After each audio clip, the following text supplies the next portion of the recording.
my brain works. The rest of me doesn't work real well, but the brain works. So I will bring these things up for those reasons. I'm so frustrated because I'm used to doing stuff for myself. So. We're gonna get you back there. It takes a village. And your village has got you. You've got all the friends, and you've got all of us at the library, and the farmer's market, And Alan's got everything, or Kevin's got everything set up, so when he leaves, I have rides to the doctor. Uber. Oh, good. And Uber and all that. Yeah. Okay, I guess we're all set to go. Okay. Call the meeting to order. Can I have a roll call, please? Marie Claire Gorham. Here. John Krischer. Here. Susan Murphy. Here.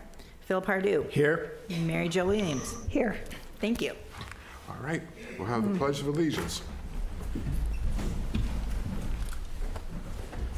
Allegiance to the flag of the United States of America and to the republic for which it stands, one nation, under God, indivisible, with liberty and justice for all. Okay, before we get started, I'm going to need a motion to pull item 10 to a later date. It's going to come back to us later, so if I could have a motion. What is item 10? Item 10 Draft is agreement. the agreement, architect's agreement between the city Oh, yeah. and Okay. I make a motion to pull item number 10 from today's agenda and reschedule at a future date. I second. Can you have a roll call on that, please? Marie Claire Gorham. Yes. Susan Murphy. Phil Pardue. Yes. Mary Jo Williams. Yes. John Krischer. Yes. Approved. Thank you. Okay. And I will make note that we may need to call a special meeting when that item is ready. I know you all know this, but I just want to put that on the record that I'll be reaching out to you when that is Okay. ready, and we'll keep things moving along. Okay. Okay. Great. All right, do we have any public appearances? Anybody online? Nope. Okay. We'll move on to announcements of the trustees. Nothing? Oh, may I say just the the children's library, per usual, is always just packed to the brim, and there's been some really exquisite events. And I also wanted to note, of course, it's been sixth season, and I wanted to thank personally Renee and Lan, who did things like put aside materials for children who had planned on being there at their sorts of crafternoon events, and made sure to even deliver those. I saw some of that happen, where it's just specialized treatment, curated treatment that's just incredible. I know a lot of sick kids who got to still participate from home, and it's just very noted and appreciated. Yes. It's great. Very, very, when I'm down there Friday afternoon, it's very, very busy. Yeah. It really is. That's great. They're doing a great job. All right. We'll move on to the announcement of the library director. I don't have any announcements at this time. All right. We'll now move on to the order of business. We'll start out with the approval of the minutes from a February 26th regular meeting and March 20th special meeting. Does there anybody have any changes to them? Okay, can I have a motion to approve the minutes then? So, A second? Second? All right, can I have a roll call on that, please? Marie Claire Gorham. Yes. Susan Murphy. Mary Jo Williams. Yes. Phil Pardue. Yes. John Krischer. Yes. Approved. Thank you. Okay. Now we'll move on to the second item, to receive the librarian's report for February 2025. So in February, we did see a little bit of a dip in some of our statistics. It's a shorter month. Well, there's your, we're shorter by at least 5 working days. So there's some of that. I will make note that highlighted in red there is just a reminder that our upcoming annual database purge for library users that aren't using their cards, so that we have an accurate number of our current library users, will be happening in April. Are there any questions or anything that anybody has? No major anomalies. We've got good program, strong program attendance. Beyond that, Anybody have any questions for us? Okay. Move on now to receive the treasurer's report and approve of the check register for February of 2025. Actually, sorry, one less, and not a big question, but there, on the other borrowers, under patron registration, it seems something funky in the numbers.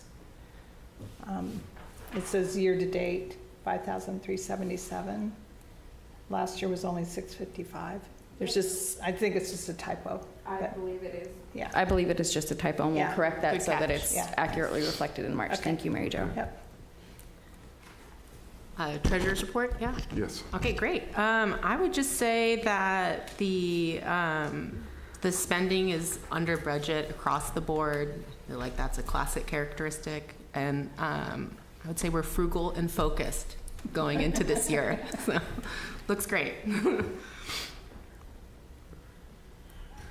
Anybody have any questions for, No. on the treasurer's report? I like that, frugal and focused. Focused, yeah. But in March, you will see some differences. Yes. You'll see the LAIF transfer, the $15,000 that's approved to go back to LAIF take effect. You'll also see a jump up in the equipment spending after the local history minor renovation to the vault that was approved in January by the Board of Trustees. So you'll see, Well said. yep, Yeah. all of that being caught up. And I'm projecting at this point that we're going to be very close to our target budget by the end of the fiscal year after talking to staff. Good. All right. Thank you very much. Any questions on the check register?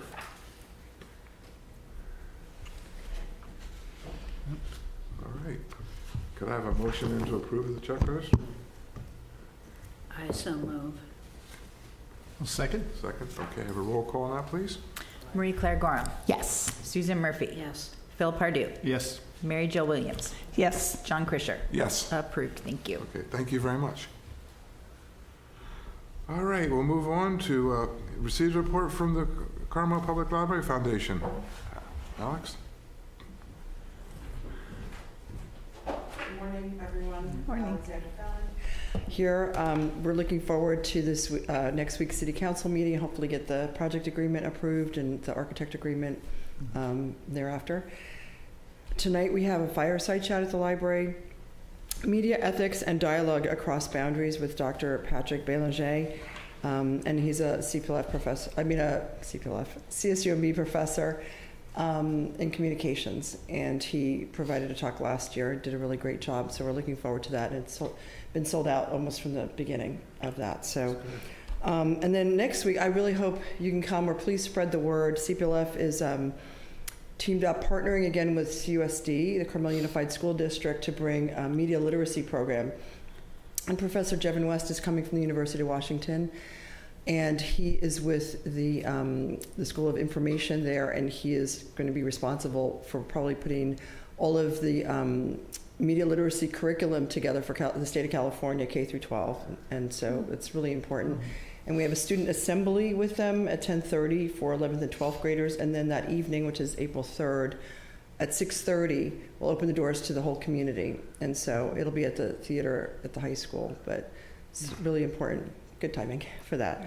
And then also just please spread the word about our annual event, our fundraiser with Susan Orlean. Tickets are selling really well, and that's exciting. And it's April 22nd. And if you haven't already bought your ticket, please go ahead and invite your friends. Anybody have any questions about anything? Onward. Thank you. Thank you very much. Thank you. All right. Move on to the next item of business. It's consideration of the dissolution of the Master Plan ADA Committee. The committee, my take on this is Phil and I's job, I think, is done because the architect's been picked. The agreement between the city and the CPLF is going to be voted on. So I think to move on to maybe another committee formed a few months from now to work on the design of the library, to get involved with how it's going to look and community input and things like that. So I think we should probably, if everything goes right, on the April council meeting, it should be voted on and approved, and then probably at the end of the month, end of April, just dissolve the ad hoc committee, and then maybe June or something like that, you can go back and form another committee to work with the CPLF and the city on the design. That's just my opinion. I'm open for any of your thoughts on that.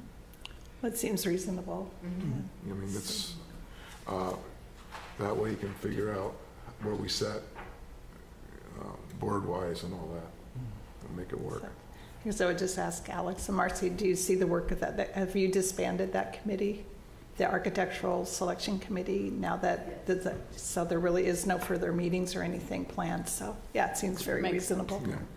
Yeah, okay. Because thanks. everything, the architect has been picked out, just waiting now for the contract Right, between him and the city, so we Right. move on. yeah.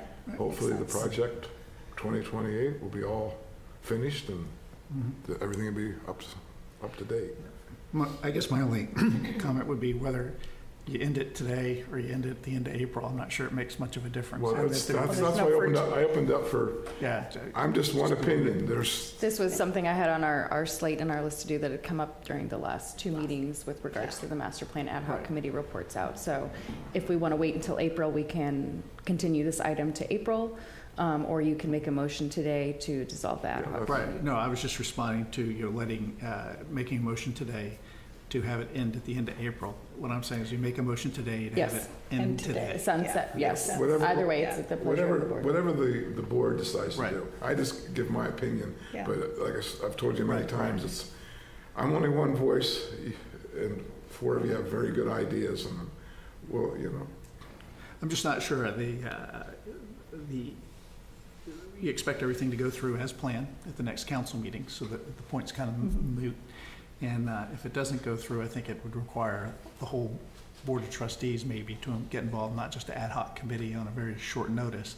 So, it's, whether you end it today or end it in April is fine. I just don't see.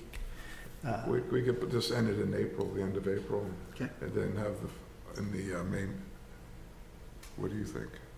In the April meeting?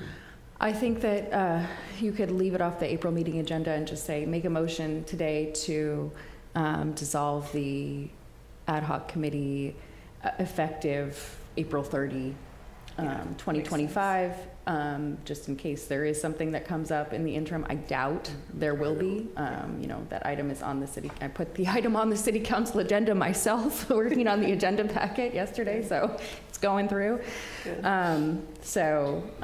So what you're saying is that typically the custom is in the city, if you make a motion to dissolve a ad hoc committee, Right. it's effective that day. That's what the city council's been doing. Okay, so, That's what they just did with a previous meeting. It has been inconsistent how they've done them. Some of them have just drifted off into oblivion with no formal action taken. But because we've been discussing the dissolution of this committee, I think that we have flexibility either way. I think formal action is nice because as somebody that's had to go back and research things in minutes for various things, it's nice to see when something came into existence and went away formally, because it helps with a better understanding of thought process for the city.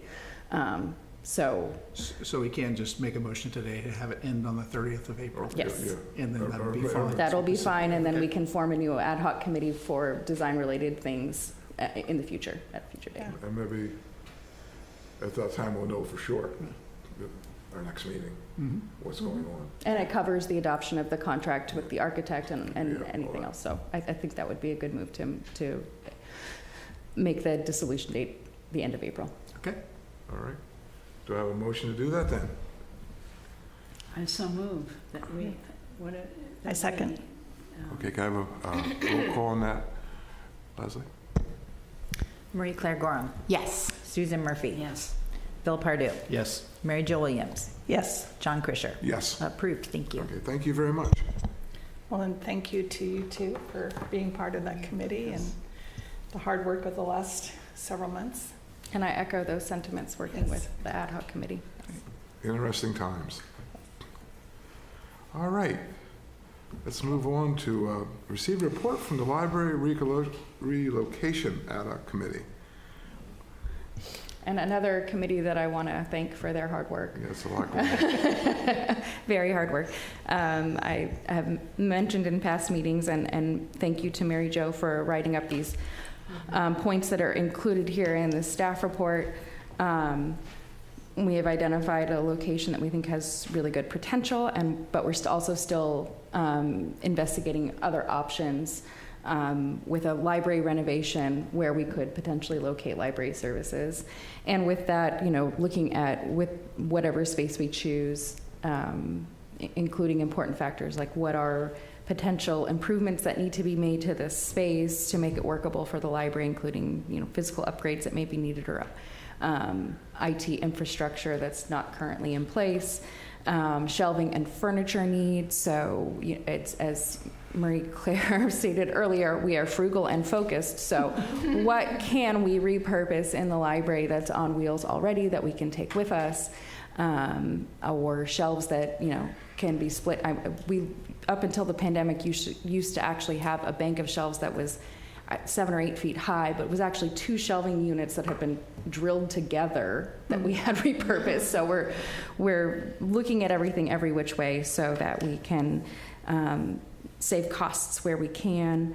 And then also within the context of the potential resource sharing with Monterey and Pacific Grove libraries, when we talk about our collections, what items can we safely put into storage because we know our patrons will have access to them at Monterey and Pacific Grove. And I'm thinking specifically of things that are kind of universal to libraries, like the classics. Books that are everywhere that we know, okay, great, patrons have access to those, but and each of our collections is kind of unique to our community. Carmel has always done literature, capital L, really well. And Pacific Grove is great at genre fiction. Monterey has a stellar language collection, second language collection. That's kind of our proximity to Ms. They're right across the street from them. So how do we make sure that we're balancing all of those needs and considering also costs of moving and storing our books that we want to bring back in once the renovation is completed. We're probably not going to have the same square footage as the Harrison Library when we relocate. And we'll look at what can be relocated to the Park Branch in the interim. Like technical services used to be housed at the Park Branch Library, so can it be temporarily relocated to the Park Branch during this time? And where do we put the teen library? Does it share space in the kids department? Do we carve out new locations? So these are all ongoing conversations, and we are getting very in depth about that. So thanks to the ad hoc committee for all their ideas, and please chime in. I'm talking a lot, but you've both been wonderful, and the staff have been also involved in taking a look at spaces and getting everybody's wheels turning so that we can provide the best service possible when we're doing library operations in a different place during renovation. You've done a great job with all there's very, very little. I've come up with another idea. I'm working through some people. I have another idea of a place. Good. But I'm just doing I don't want to get into it too much because it's sort of people I know and then talking to other people. We might have another place we could use. But it's just preliminary right now. Anything else we want to? I do want to note, I did put in here fiscal impact. I don't have any estimated fiscal impacts at this point. This is still a work in progress, and as we, bless you, continue to work on this, we're going to start to bring that piece of things into focus. Okay. Right now, it's beyond blurry. When you talk about things, talk about rental costs and things like that for the space and storage and things like that. Right. Moving the books, moving the books to shelves. That's all going to be boxing things up and moving them to be, there's a lot of factors, and thankfully there, I do have, in building those estimates, one, we have local people that I can call on, but most recently Pacific Grove did their own renovation, and so I have their staff to call upon their library director to say, nice. How did these logistics work for you? What did you learn from that experience? What were your costs too? So I've already started fleshing that out as well. On the moving, I say volunteers to help, but then again, you have being a city, you have liability and all that. Right. So that's out of the question. It's something, it was a private organization, you could do it, but being the city, all kind of workman's comp and all Yeah. kind of ideas. So it's pretty, they're gonna have to be all hired out by somebody that has proper Yeah. I mean, insurance. You bring up a good point, that so the library, it's a public building, but all the books inside, most of them were bought by the Library Foundation. So Right. So what is the liability? I mean, can we have volunteers come in and move books that the city Well, doesn't own? I never look at that way. The city does own the books. The city owns all the books, the equipment and everything, regardless Right, of but the funds purchased. Okay, It becomes Okay. the property of the city, and that is All right. in the MOU. So I understand what you're saying, but it's, just trying to find a That's way right. to save money. no, and I understand that, but again, the library staff will look, and the ad hoc committee will look at it from all the angles to be sure that we are, You informed me of that years ago. yes, we're very good at saving money Yes. and doing lots of things with not many resources. All right. Any more discussion on that? We'll just, No. I have a question just to get up to date. I'm assuming that we're moving to the Park Branch? Is that? No, we're the looking, ad hoc? no, we're looking at potentially moving, processing the books to the Park Branch and then finding a completely different location for check-in, check-out for adult materials and teen things. That's what I. Yeah, and that's what I Mary just Jo and figured Marie Claire yeah. are I working knew on. there was an ad hoc committee, and I just wanted to get up to date on it. Yeah, we're just trying to figure out where Friends of that, the Library used Cardinelli, by the way, if you need to move, company to move. we'll be sure to get quotes from them because I know they've been very helpful to you in the And past. they've been very helpful, and they Good. usually send somebody out and give us an estimate. you That'd be- probably, your president probably already knows the cost, Yeah. some cost estimates, what it costs you to And do. we needed the small vans because it's a very narrow, as you know, it's a very Yeah. narrow driveway to get That's into. true. Yeah. But thank- anyway, it's a possibility. Well, thank you very much. Yep. All right, I guess we'll move on then to the next item. Consider options for the 2025-2026 budget and provide staff with direction. So, I usually start the budget thinking in January when we're doing mid-year for the next fiscal year, and I've been doing that this year as well, of course. I'm seeking guidance today from all of you on that the budget development. So I have a very rough draft completed, but with regards to, in particular, estimating potential income, taking a conservative approach, a status quo approach versus, a wild thinking kind of approach, because we always want to have options there. This year is different than previous years in that we are seeing some cuts to our funding that comes through from the state that's impacted by changes to what's happening at the federal government level. So right now, the Institute for Museum and Library Services budget has been zeroed out. They provide 25% of the state library budget. This affects things like LSTA grants, our Flipster subscription. So and I apologize, the staff report was helpful for me in writing it because there are so many organizations and acronyms that we use. It was helpful for me to spell all of these things out for you might not think the federal government changes would impact Little Carmel-by-the-Sea Library, especially since we're largely funded by donations, but it does. So things that will be going away that we know for sure are the Parks Pass program. And that's something I knew about last year. And the challenge with state and federal funding is we have lobbyists who are working on libraries' behalf to change those things. So for instance, the Park Pass program was completely eliminated in the state budget last year, and then it came back, but it only came back through December 2025. Lunch at the library was completely eliminated, and this isn't a service that our library provides, but the Monterey County Free Libraries does, and that's providing lunches in low-income communities during the summer break for schools so that kids always have access to lunch. That goes for one more year, and that's completely eliminated. So for our library, Parks Pass program is going to be eliminated. Flipster is something that we purchased with a 50% discount. Those were supplied by PLP funds that came from the state. That's Pacific Library Partnership. The state has also been funding the free access to the New York Times. The library staff have access to what is Call Academy for staff training and support, which we take great advantage of. I use it frequently to see what they've got going on when we do our internal staff trainings. And then cooperative ebook purchasing. So I'm not, that one, that's number 5 here in the middle of your staff report. I'm not quite sure how that one is going to be impacted,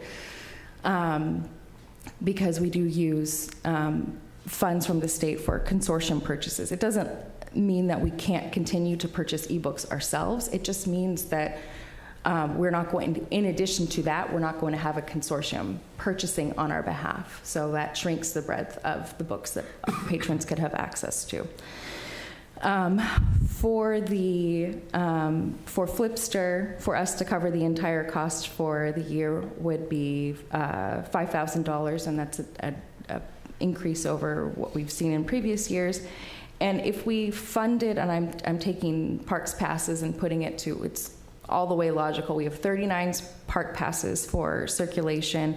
If we individually subscribed, which we can do, for annual passes that we could continue to circulate, that would be $7,500. And I will have more statistics for you in the future about how those are circulating and more in-depth numbers. But if we continue to fund it as it stands right now, it would be $7,500. The other thing that I'm waiting to see if it will be impacted is at mid-year, we made an adjustment for E-rate. We didn't see the credit applied to us from the federal government for our internet service. So we jumped onto our high-speed internet network in 2017, and were thus eligible for these E-rate discounts. I have been through a few webinars now for the, I'm going to remind myself of the acronym. I was going to say USAC, the Universal Service Administrative Company, on what they're seeing at the federal government level in terms of efforts to eliminate funding for high-speed internet networks, lending to hotspot lending. So some libraries engage in hotspot lending, hotspots for school buses and for bookmobiles. That's being actively fought against by several state governors. And so I'm not sure where we're going to land on that. And I think that it would be wise for us to budget the cost of the internet service and potentially assume that we're not going to have access to E-rate in the future. All of these things that I talk about are uncertainties. And what I've seen with the budget cuts at the state level as I mentioned at the beginning of the staff report, is that even once budgets are adopted, things continue to shift. And so for us, we want to maintain continuity of services and focus on what our core services are and continue to provide those with consistency.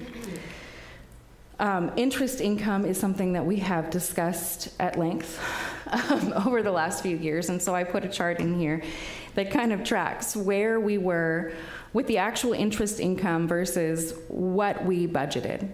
Coming out of the mid-aughts with the recession, we kind of maintained a conservative stance, and it wasn't a huge part of our budget.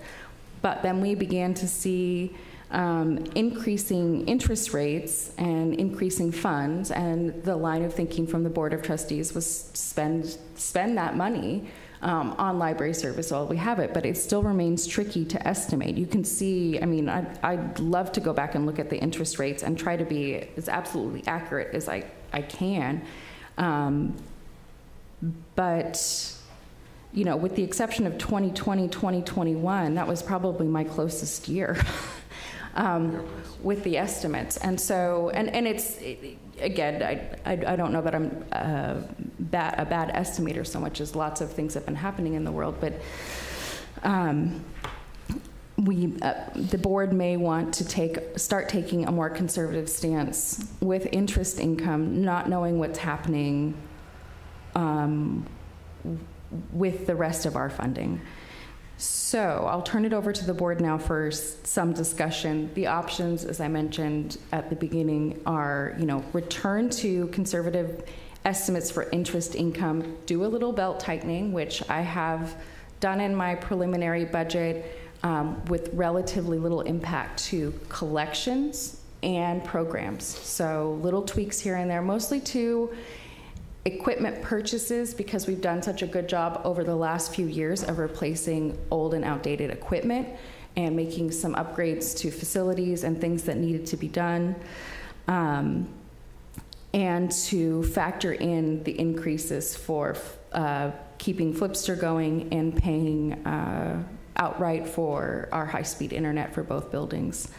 The board can also consider just keeping a status quo budget, trying to estimate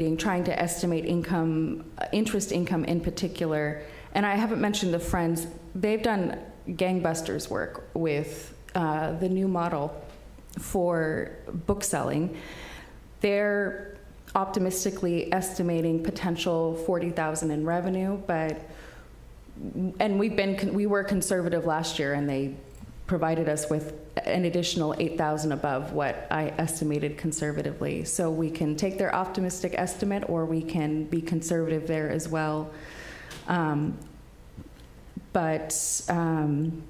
So status quo budget, second option, and then option 3 is no reductions at all anywhere, and potentially an increase to our estimated income from both the Friends and from interest income. And that will help me to further develop a budget, or to provide you with at least a few different scenarios at our next meeting. So you packed a lot in there. Yeah. But you only asked for a decision on one thing. Right. I think that going through when you're doing next year's budget, we have what we're doing this year. We need to know what is at risk. In that, this is what does the federal government we get from grants and things like that? What do we get from the state? What are those impacts? We know what the risk area is. And then from that, you can go, and you talked about the core, figuring out what the core thing is. I mean, is our core, for the sake of argument, not to bring up a conversation earlier, but is Park Pass is really a functional library? Is it nice to have? Mm-hmm. Absolutely. Is it a core function that we want to die on the hill for? I don't know. I think it's true. I mean, that's something to talk about. We also, when you talk about the interest rates, what return are they planning today? I mean, is it 5%, 12%, 15%? And if we end up having a recession, what do they expect that to be? And so you want to know what your risk level is in there to figure out what that is. And then I don't know how to approach the Friends of the Library. They may do well in a recession, they may not, they may keep going, so we don't know. And then we also have our partners at the Library Foundation on how we go forward. And what we've done in the past for the interest is when we've come over, we've sometimes have foregone partial or all of the last payment from the foundation for the year, so that they could keep involved in their investments and get their return there.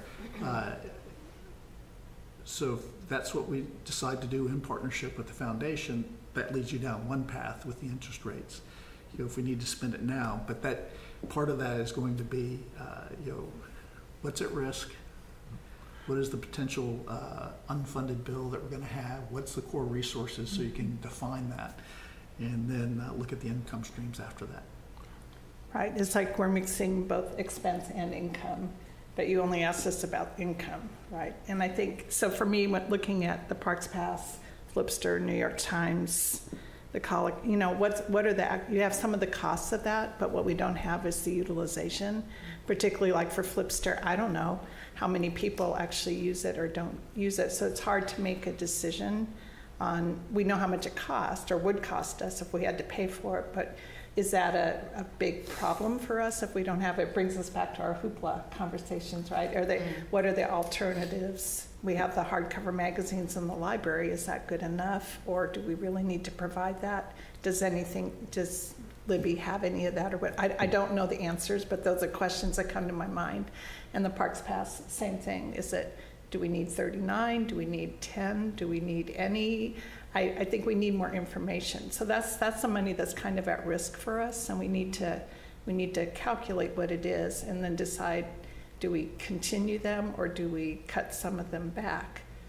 And then second to that is, are we going to have the same amount of money next year as we have this year? So to me, I think we have to my mind, I have to think about it in two different buckets.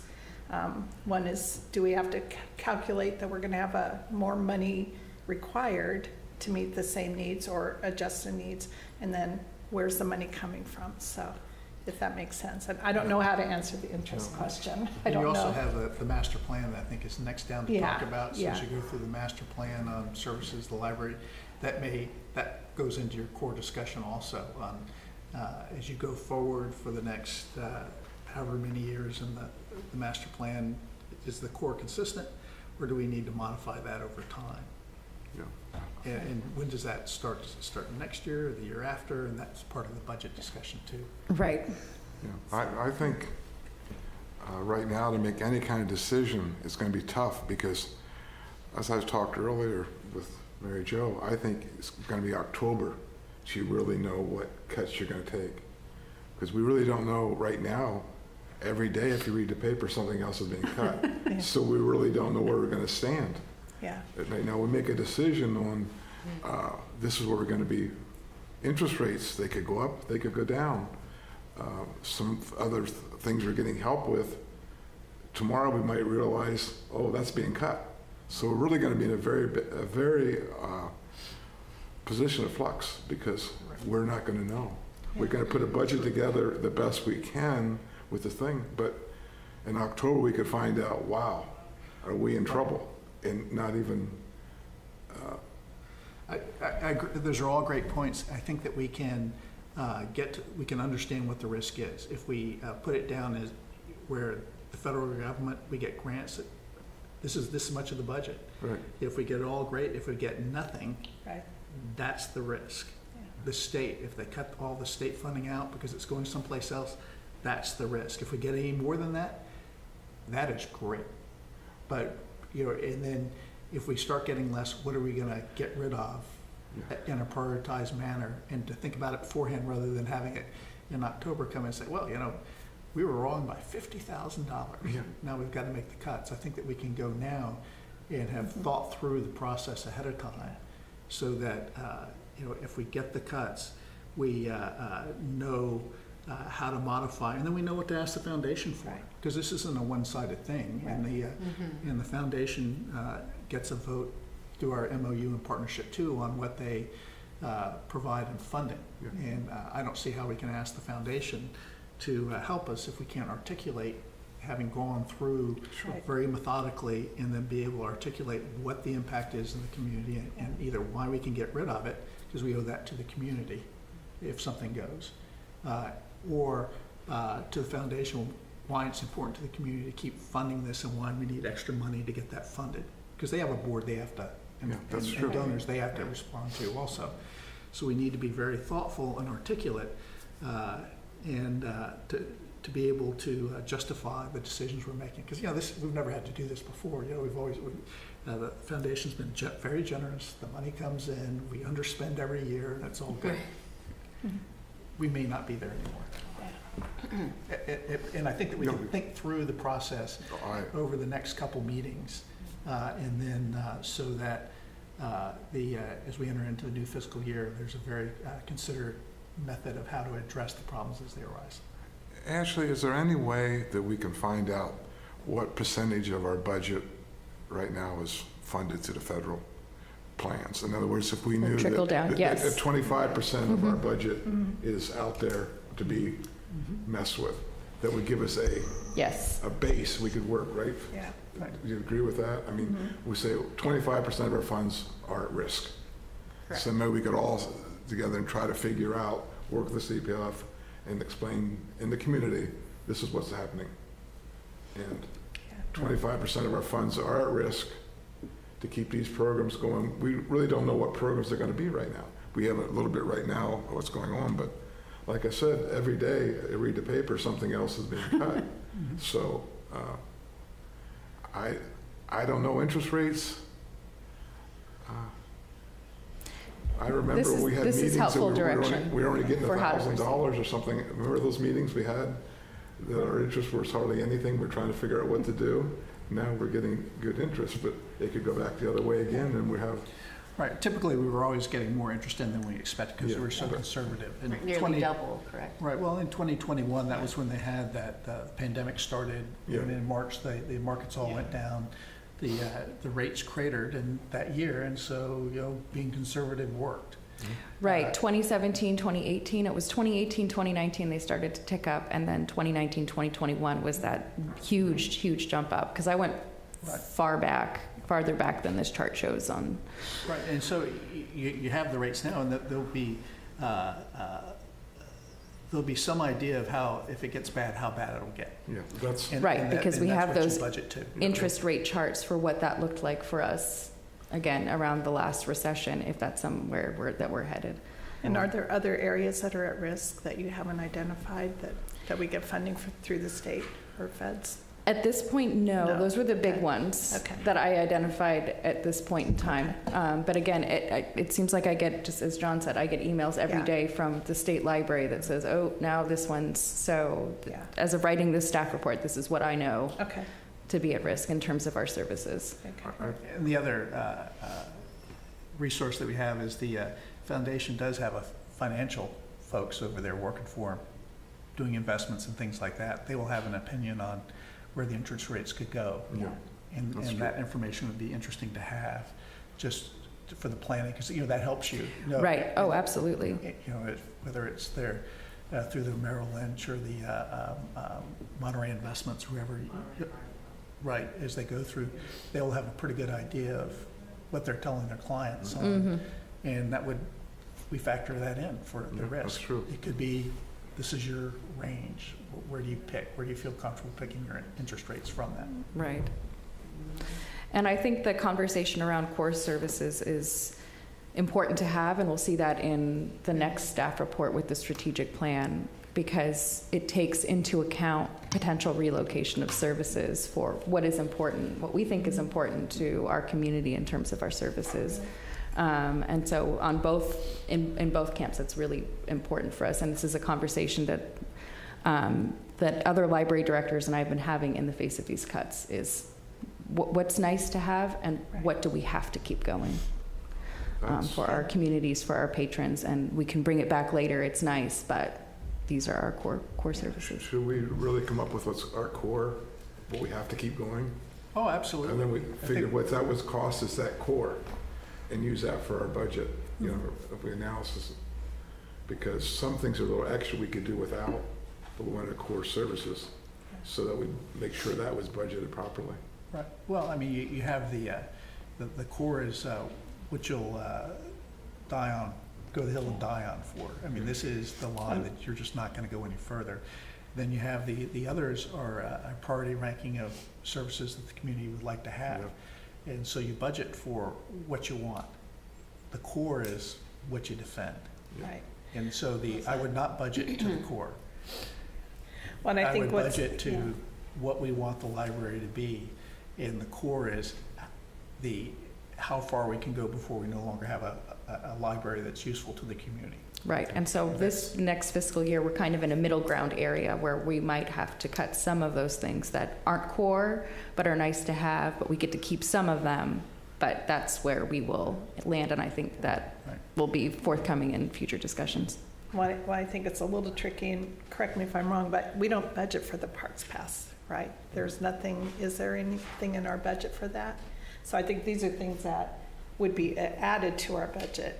Right. Because we don't, Want to, they're not in anywhere in the right, budget. so the big one is Flipster will be our bigger increase because we were paying some funds for that and we were paying for that and then getting a reimbursement check from the state. So that's one of the clear ones for going away. The Right. rest of them, what do we do with that? And Flipster Overdrive is So I think, so just to my mind, it's money that we're gonna have to add to our budget if we keep everything status quo. Yeah. And that's what makes this hard. It's not like we, Gotcha. you know, it's not part of our core budget right now. Right. And Or our that's, so it's budget, yeah. decisions that we have to make about keeping them or not keeping them. Mm. But we don't budget for them, so. One more thing we might ask from is, what do they think about inflation? Because that's something else we're gonna have to figure out, is we go to high inflation, Right. that's gonna, our costs are gonna go up Right, that way too. true. We could go to, 3% or 4% inflation, and then that's gonna cost us a lot more money. It's very tricky right now. And all the points you bring up are Yeah. very well funded, Yeah, because the way we're going, this path we're going now, we probably have maybe another year in the Harrison Library, to maybe a year from now, or 2 years, a year and a half from now, you'll be at a different place right, and have less cost maybe. Because we're in a temporary, as it's being rebuilt, our costs Could might not be. be as Yeah, high true. as it is when we're there. true. So this year might be the real telling year, and next year it may be 6 months at the Harrison and 6 months Yeah. at a different place. Yeah, But that's somebody that's be way down the road. right. But right now. Hmm. But to get out to the public and let the public know where we stand right now with the cuts. One, seems a little early for that. We Yeah, don't but I know if mean, we have to when make the time- cuts when when the it's time time. happens, Yeah, yeah. yeah, One We thing, have to change. around here, if you don't yeah, say it, of course. people want to know why we didn't know, Right, 6 months ago. right, Right, which is challenging in the current landscape. Yeah. yeah. So thank you. This has been helpful for me for how I will move further discussions, present to you, budget options. And Good. if you have any other thoughts between now and the next library board meeting, please send me an email or pop into the office and let me know. Okay. Okay. We'll move on now to receive the strategic plan for 2025-27, discuss and provide staff with direction.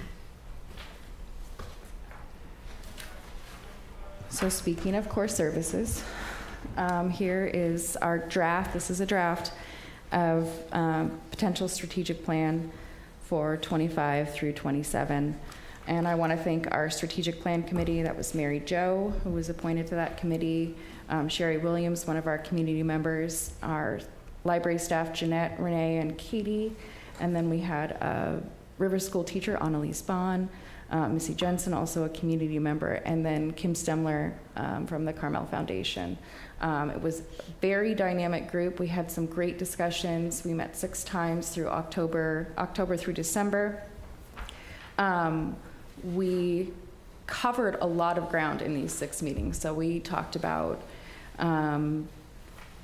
the library facilities and did tours of both buildings so that we had an understanding of what potential logistical challenges were when we started talking about programming. We talked about the library funding and structure, our budget. We looked at old strategic plans going back and seeing where we had been and what kinds of things had been core to us over the last 30 years since we've been doing strategic planning. And understanding, too, what had been accomplished and what hadn't been accomplished and why those things hadn't been accomplished, what our obstacles were. I will note that we also, during this period of time, put up interactive displays in both library buildings to solicit input on library services from the public. We got pretty good response, which is the second to last page of the strategic plan itself in terms of mostly program ideas in both camps at the Park Branch Library. Several requests for more candy. Definitely going to be core to our services. The committee also acknowledged, in terms of obstacles to us completing objectives in our strategic plans in the past, had been staffing and funding. And I say funding not in terms of what we are discussing today in the present day, which is that we have the last few years had plenty of income to fund the things that we've needed to fund, to do equipment replacement things, to make sure that our collections are robust and that we're being responsive to purchase suggestions and things like that, and increasing our program offerings. But this wasn't always the case.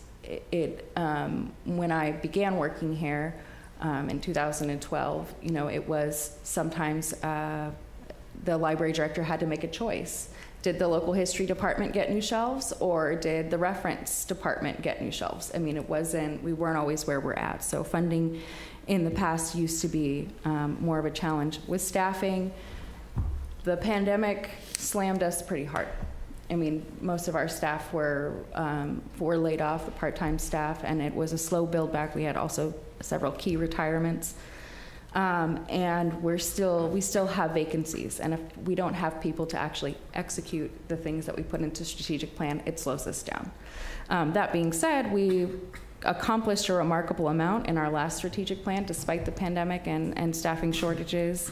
In particular, RFID, I want to say that was on our strategic plan and carried over for at least 20 years. And we finally did it, and I feel like as a library director, I need a ticker tape parade from all the past Carmel library directors, because that was such a long time coming for us to get that done.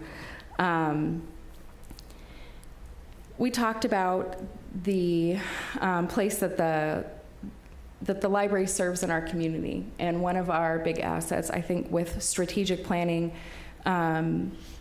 we want to challenge ourselves to think towards the future and big possibilities, and understand emerging library trends. AI is circulating around. How is that a tool for us? What do we do with that? How do we educate people about that?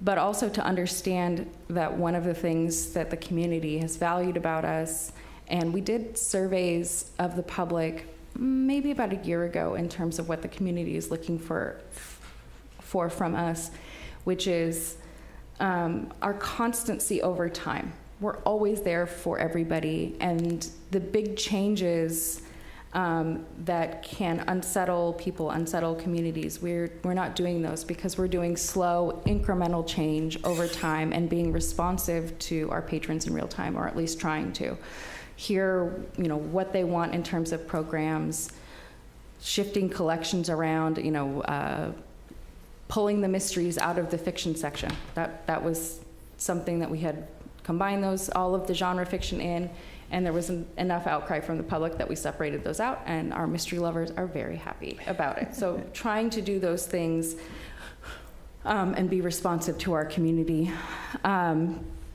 We have also talked about rebranding for the library. Who are we? What do we do? Where are we? We've got these two different buildings, and the buildings serve very different functions. We've got the Harrison Library that has the teen and adult collections, and we have patrons that are devoted to that building, and they don't even know that the Park Branch exists, and vice versa, where we have families that use the children's library or are hardcore researchers and are barely unaware that there are even kids across the lobby because they're in the local history department doing their research. And one of the things so we've talked about, and then the staff has this internal language we use to refer to the buildings that kind of trickles out into public communications. But the committee proposed to just call us the Carmel Public Libraries, since we're two buildings, and we've got these very distinct functions of adult library, local history department, and children's. And so I've included that in the strategic plan for discussion by the board as an option for us. They also proposed some changes to our mission statement to shorten it. We've moved from, mission statements are usually very constant. There's been different trends in mission statements that have come up, where some of them I'm seeing from libraries are 3 words, and they're more catchphrase types of things.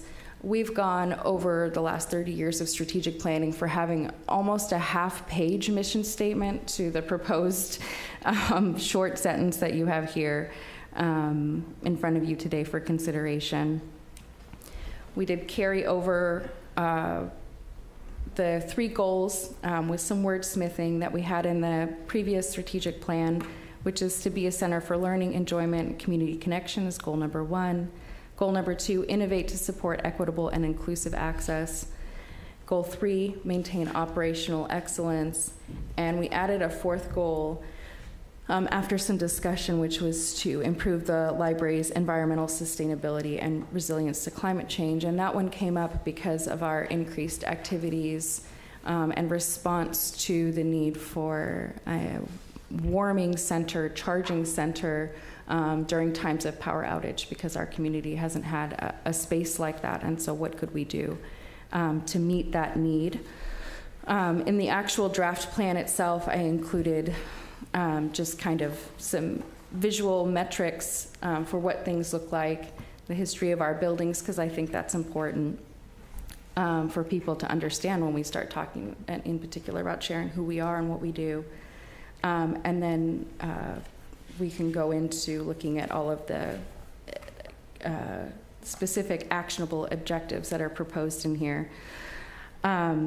And some of the dates that are going on. Now, if the board wants to go through page by page, starting with page 11 in terms of implementation plan, we can do that. We can treat this as if you have comments off the top, having reviewed this, I can take those and factor that in, and we can have this as a continuing discussion over the next few meetings, especially in terms of what we'll be talking about with the budget. So I'll leave it to the board to decide how we proceed further with the discussion today and in subsequent meetings. And I do want to, I think I put this in the staff report, this is in draft form. I do want to share out with the broader community. We're just not there yet, and I'd like the board's input on what we have so far, knowing in depth the library operations and being expert. I'll just make a comment. I think one thing that was a little bit awkward for us was all the conversation about the renovation and not really knowing at the time of this work what was going to be happening. We didn't have a signed contract. We didn't really know. So yeah, I just want to say, so goal 2 certainly talks about improving and enhancing the library buildings to ensure they are best designed for use and are welcoming and vibrant. But we didn't try to go any further because we really couldn't. And I think just thinking about how to mesh together the strategic plan and then public conversation around the renovation is going to be something we just need to be cognizant of and think about how do these two things work together, support each other, and not contradict each other in any way. So I just think it was just the timing. The timing was difficult. And as Ashley told us correctly, the strategic plan is certainly much broader and bigger than just a renovation. It really guides, it's a guiding document for the library for several years and direction for all of us. So anyway, I just wanted to say that because I think it's how do these two things fit together and how don't they fit together? There's both. I think it's direction for the library. Yeah. Whether just which way we want to go, Yeah. services, Yeah. Renovation or not, Yeah, where you want to exactly. go. So because you're talking both libraries, right. And so Right. it's just, I think, I read it over twice. You did an awful lot of work on this. It's very, very interesting in Yeah. what you came up with. Yeah. And your ideas. I like some of the ideas that they come up with for suggestions. I thought they were. Yeah, some that were was very fun, cute. wasn't it? They Yes. were very cute. I Yeah, liked the them. They were really community great. input. Yes, Yeah. that was really great. Yeah. I think this is a lot for the board to digest all at once. Yeah. I think we could, anybody, like Ashley said, anybody have any questions about it? We could spend another month reading it over and digest if we have any other ideas on it. My only comment, I mean, I agree with that. I mean, there's a lot to digest Yeah. here as you go through, and it'd be good to talk, to think about it. The one thing I would have to say today is that I think that as you come up with a strategic plan, it would be important to make it as neutral as possible. And in this day and age, you start talking about climate change. Whether you believe it or not, as you go through, they won't focus on what you're trying to do. People start focusing on the argument of climate change. And so when you're talking about the resiliency of the library, I mean, the ways the environmental footprint's great. I mean, it's efficiency, it's things like that. But the library can do little to impact climate change, but what it can do is achieve the exact things that you want to do in here. You want to make it and it fits in with your message. It's the center of the community. It's this and that. And to be that, we need to make sure we have more warming stations. We need to have to do this. We need to have to do that. And then that way, the people who disagree with you on the resilience to climate change, Mhm. they don't get focused on that, because it's really what you want to do is you want to get to the battery packs. You want to get to the other things. Make sure that people focus on where you want to go, and don't start arguing about why you want to go there. Yeah, that's right. Yeah, well said. Makes sense. Yeah. Susan, do you have anything to say? I read it over. Okay. It's a lot, so please, Yes. as with the budget discussion previous to this, please provide me with comments by email or pop into the office and talk to me about it. And I'll bring this back next month, and I'll figure out a way to kind of maybe break this down into sizable chunks for us to go through, so it's not a line-by-line type of thing, which would be helpful, and We could maybe we'll work our way through. break it, like I said, into 3 sections or 2 sections. And just Maybe go- the things that you want to accomplish this year, Yeah. 26, 27, that might be one way to do it, because those things clock is ticking. The clock is ticking, and when we talk about budget, yes. We go those objects first. the Yeah, ones that- that would be Yeah. one suggestion. Yeah, but- that's very good suggestion. Anybody else have any suggestions? I think, just to say one last thing, you want to make sure in your mission statement and your goals, you have nothing that will, if you need to apply for a grant from somebody, Yeah, that's you true. don't have something in there that will automatically make them say no, Yeah, whether That's you're true. right or not. all right. Then we'll Language. bring this up for further discussion down the Okay. road. All right. Now, number 9, let's review and reaffirm library policies and provide staff with direction. Okay, on that, Ashley.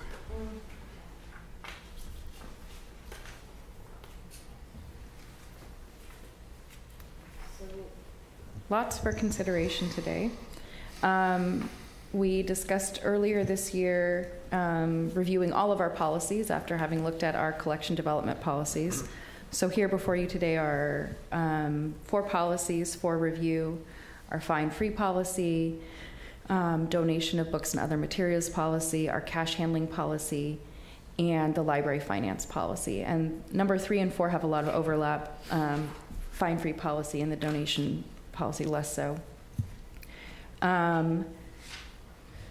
In 2019, we eliminated library fines.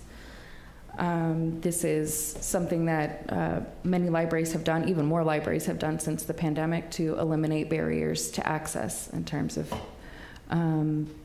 building those barriers so that people can't use our library services.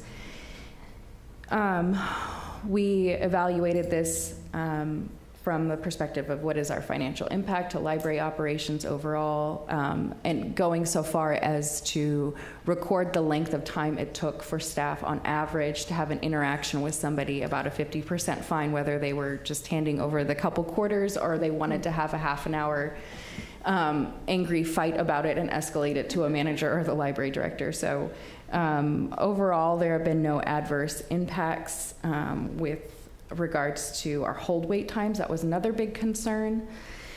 The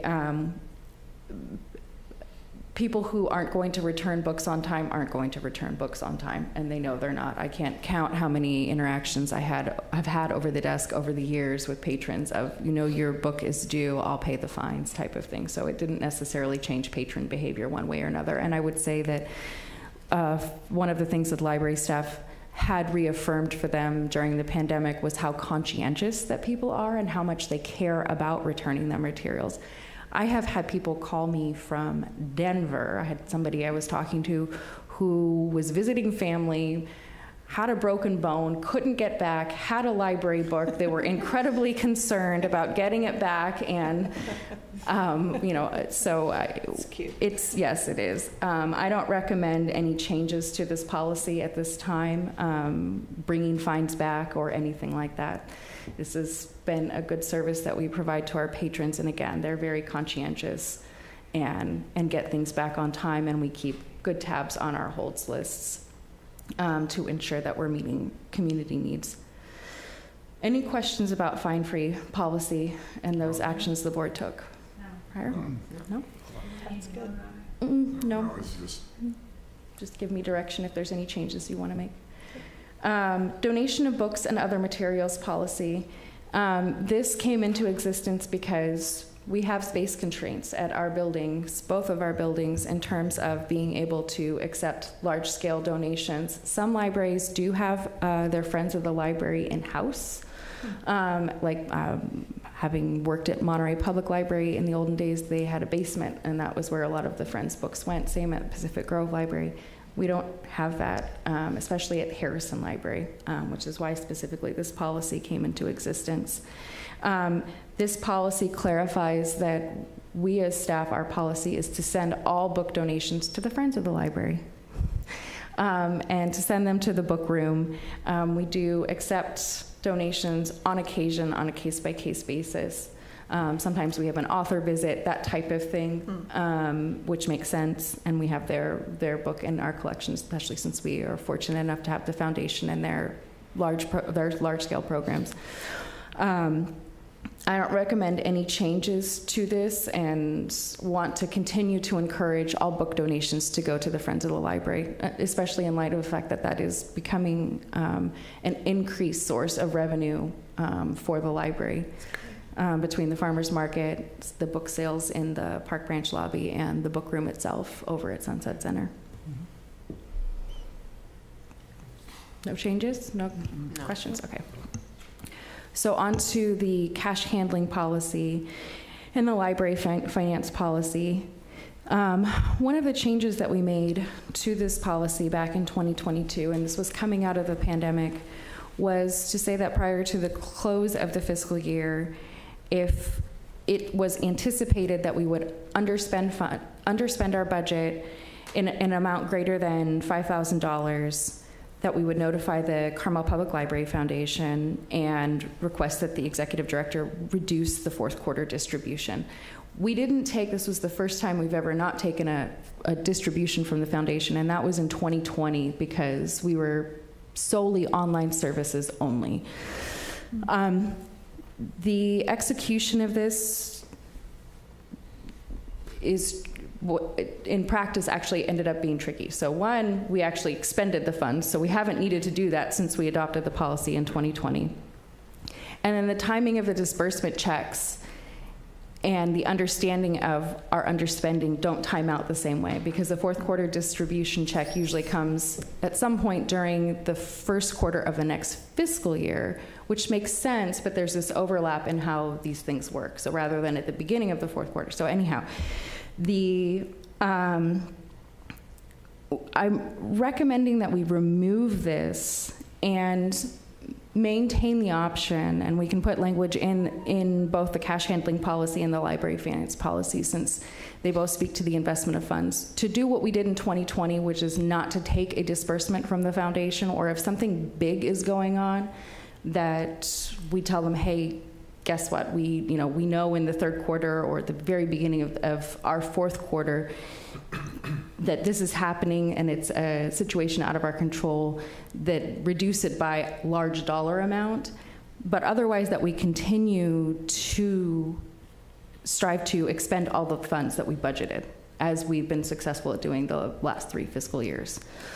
And so I'll let all of you in the board discuss that for the cash handling policy and the library finance policy. And for the library finance policy, the city updated the purchasing system in 2023 in terms of dollar amounts required for bids and contracts, and that's been updated in the policy and referred to. So those are the big changes for the cash handling policy and the library finance policy that are proposed for discussion.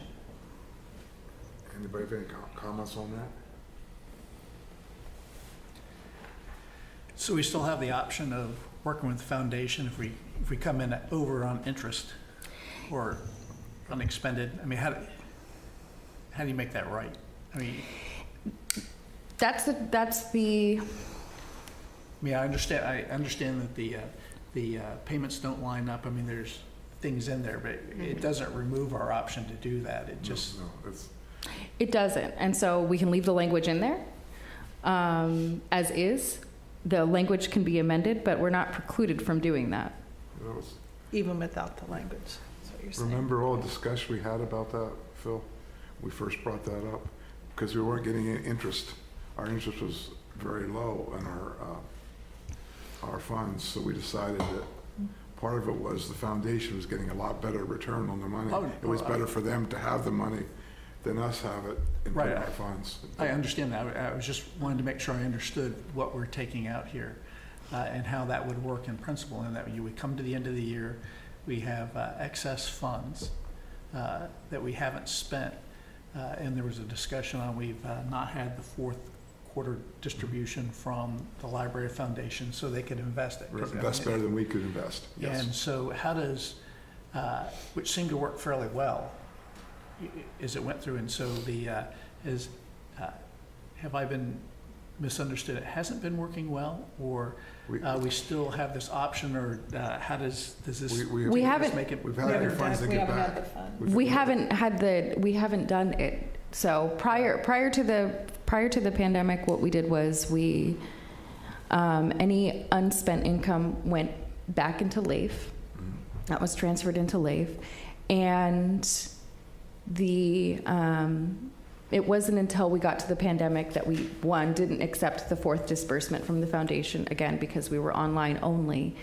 And then because, as you saw in 2 staff reports ago, the interest rates were so variable, and we were talking about the return on investment, because we don't invest the same way, we have with the state, it's much lower and much more conservative.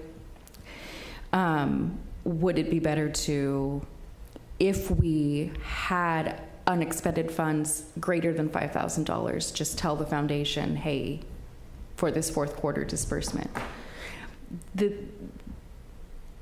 And potentially, so it's, how much do we have in checking? So when we get that fourth, it's one of these trickle over things. So the fourth quarter disbursement doesn't come into the first quarter of the next fiscal year. So technically that money is paying the bills for the first quarter. It's like a quarter behind, if that makes sense. And so if we have, and we've had money in the checking account that kind of covers these costs, and we can keep more money in the checking account to cover that shortage. Because if we say, hey, we're going to underspend this fiscal year, we're going to have more money in the checking account, but then we start clean slate for the next fiscal year, it makes us look like we're under, if that makes sense. So when we start the new fiscal year and we see the money come in, it's not going to reconcile. So I understand that point, but the way I look at it is that that's right at the end of the year. But year after year after year, it all evens out. Because what you get the first, and then the next year it goes. I mean, and governments deal with this all the time. I mean, but at some point, you keep getting if you always underspend, your funds keep getting more and more and more. So at what point, I guess another way to ask my question is that if you don't do it in the fourth quarter, at what point during the year do you decide that you've brought in too much and that you may want to exercise the option of having the foundation invest the money to get a higher return than just having it in a checking account in LAIF? And so, at least when we had this in here, it kind of forced a decision to do that. And it also showed a partnership with the foundation that, we're good stewards of their money too. We're not just spending it, and just this ever increasing thing. So, I mean, there are 2 good reasons to do that. If we take this out, are we just going to say, well, it's always an option for us? Or at what point of the year do we decide? Is it the end of the first quarter? Is it the end of the fourth quarter? At what point do we take a look at our cash reserves and think we need to return some, or we don't need to take a distribution, or we need to have a meeting to say how this extra money is going to be spent to be able to? It's all about accountability and transparency. Right. And so that's up to the board. So we could keep this language in here and keep it exactly the same as it is. We could amend the language and change it so that there's some sort of different accounting procedure where we do take a look at that, and maybe it's at mid-year, and maybe that's our trigger for a better understanding to say, okay, these are our projections. We're going to stick with this And we're going to know for fourth quarter, reduce this amount. And maybe that's an action we take at mid-year when we do that evaluation. Maybe that would be more useful. Or again, you can keep the language the same, and that's up to the board how you want to proceed. Or you just make it, another option is that once a quarter, you take a look at it. If you feel like you have excess funds, you return it, and then you move on. So it's, every quarter you just take a look, and then that way you're not tied to the funding doesn't line up or something like that. And most months you'll go, okay, we're okay. This is all working well, and you may find that first quarter, second quarter, mid-year, that you can return it. But it's not forcing you to do anything, but what it is, it forces the board to take a look at the finances and make that decision. Okay. So I think that in light of that suggestion, potentially proposing some language to the effect that that's part of something the library director and the treasurer do on a quarterly basis. Yeah. Okay. The treasurer. Does that balance out? Yeah, list the foundation. Sounds like a good idea. I have a question, and you may have already addressed this before. What if there was extra funds that it rolled over to the next year, then you maybe requested less of whatever you would get, and then we would, like you said, have the funding still be in the higher rate, rate of return? Yes. Yeah, that's what. That's the Yeah, correct, and that's what we're talking about, yeah. that was the impetus for this back in 2022, was understanding that our limitations with regards to the LAIF interest rates and our flexibility in terms of investment, and to ensure that the foundation can keep as much money as possible with the endowment and to reap those benefits, because it comes back to the library. So this will provide us with additional flexibility to do that in changing the language so that we're analyzing this on a quarterly basis. Yes. We brought this up because if you look at the investments life they can do, they're not very productive. And you have with your good staff you have on your finances, you have the ability to double what we can get. So it's much more prudent that you had the money and could get a better interest and help the library out in the long run. So what I will do is amend this language and bring back new proposed language that includes quarterly report out from the director and the treasurer with regards to expenditures and whether any funds need to be withheld from, or we work with the foundation on next quarterly disbursement so that it meets our needs, but also they are able to continue investing monies. Right. Yes. Okay. Sounds good. I will bring that back for the next meeting.